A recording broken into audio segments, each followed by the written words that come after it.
Good afternoon, guys. Welcome to this pre-exam revision session. So thank you for making it, by the way. And I'm sure you won't be needing a formal lecture because you've been revising hard for your exams, which are coming up in the few following weeks.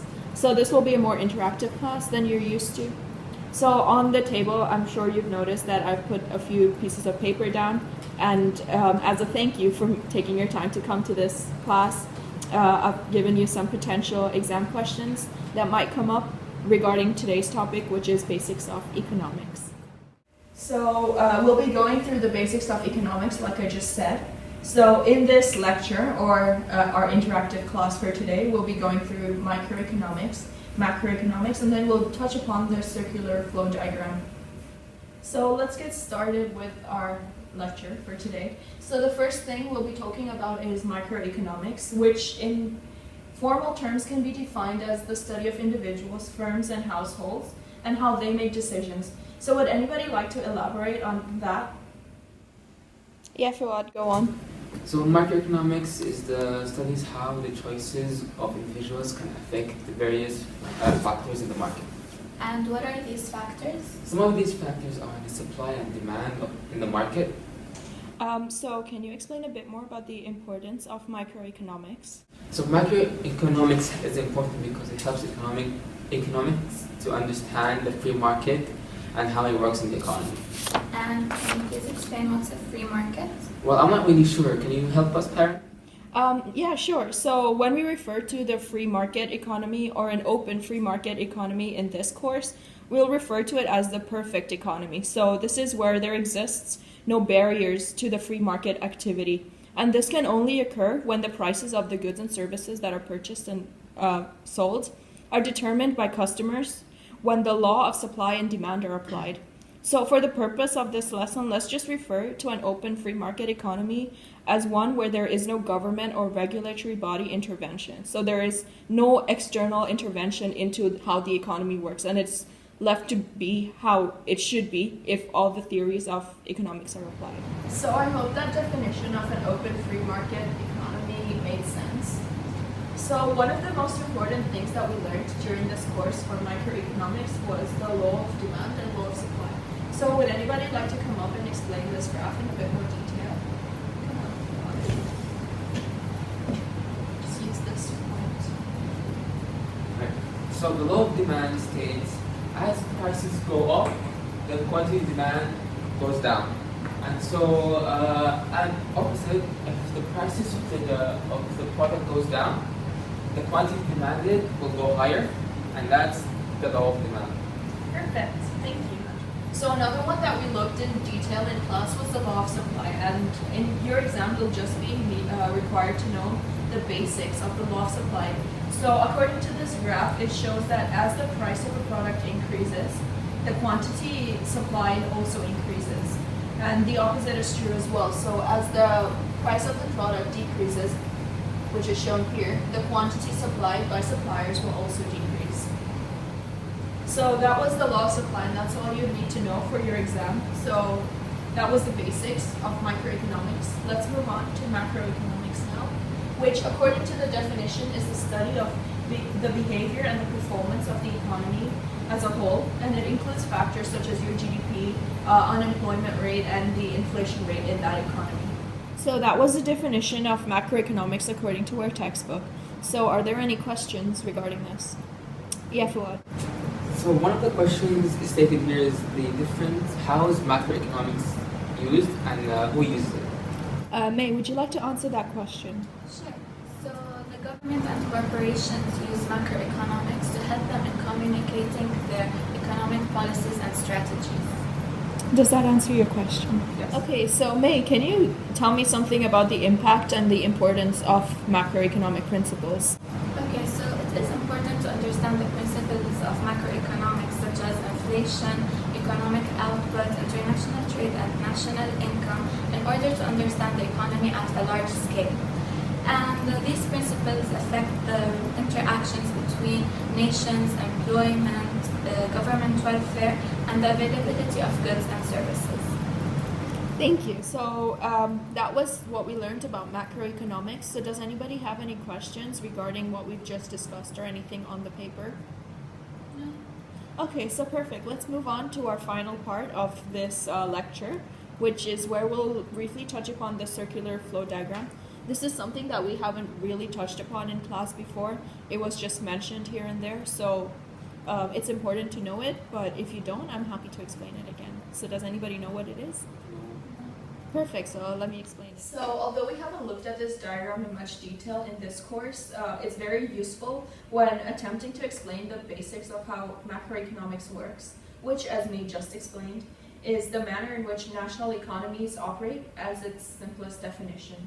So this circular flow diagram is very simple, yet it is a powerful representation of the functioning of an open free market economy, which was something that I explained to you guys when Fuad was explaining macroeconomics.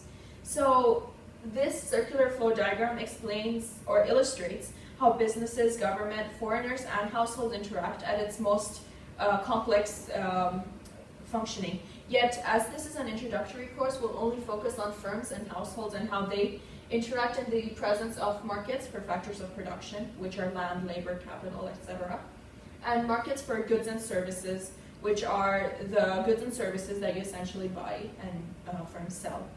So this image, as I just explained, is very basic, but you would see more than normally two sectors in a normal circular flow diagram, but we'll only be focusing on this. So if there are any questions regarding this, do let me know.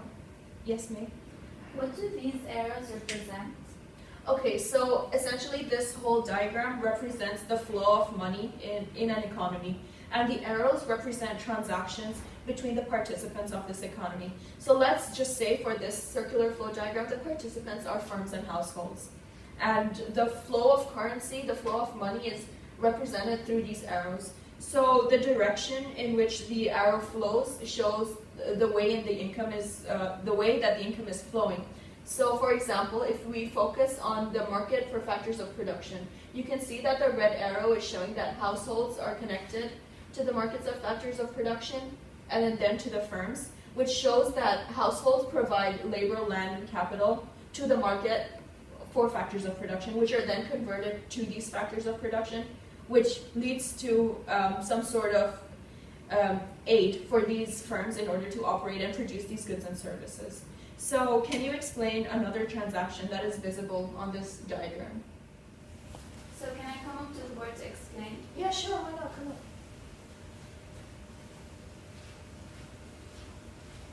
on. Okay, so firms and households are connected through markets for factors of production, and wages, rent, and profit are converted into income for these households. Perfect. Thank you. So that was a circular flow diagram, and I understand that you guys get it. So that is our agenda for today. And so let me just summarize what we spoke about. So in today's class, which was very interactive, we spoke about three very important terms in economics, which is microeconomics, macro, and the circular flow diagram. So microeconomics, which can be summed up as basically the decisions made by firms and households and how they impact the law of supply, law of demand, and goods and services in a market. Macroeconomics focuses on the holistic approach, which is more of how an economy operates as a whole, which includes factors such as GDP and inflation rate.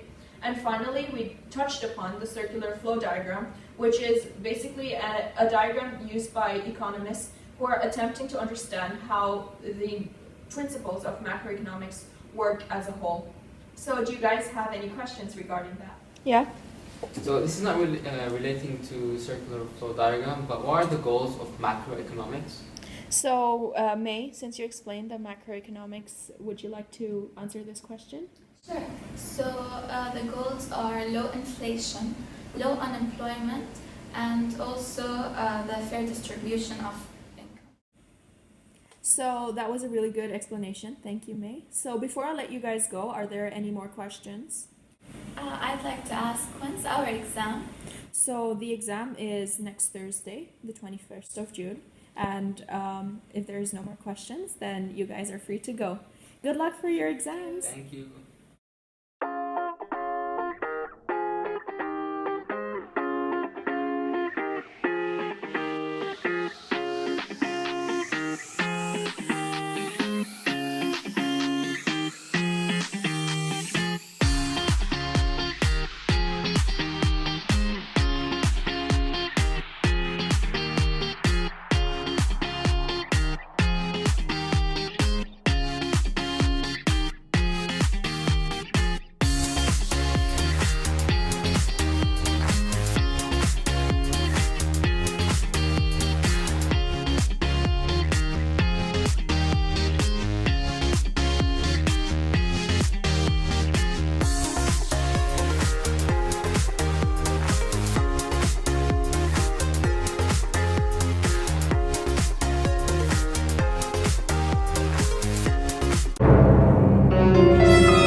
not gonna look better.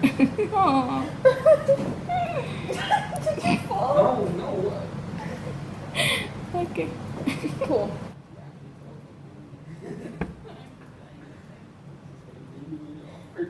Watching this in class.